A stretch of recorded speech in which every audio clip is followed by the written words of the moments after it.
Tired of fighting over the TV or paying for separate cable subscriptions when you could be sharing the YouTube TV love? Let's break down whether you can share your YouTube TV account with family or friends living in different houses, step by step. First, understand YouTube TV's location restrictions. The key here is your home area.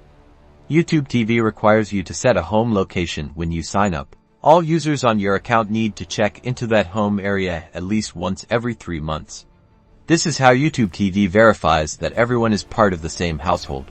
How did they check in? Simply by using the YouTube TV app on a mobile device within your home area. The app will automatically recognize the location. YouTube TV allows you to create a family group of up to 6 members. These members can have their own profiles and personalized recommendations. But, and this is a big but, most of these family members need to be in the same household.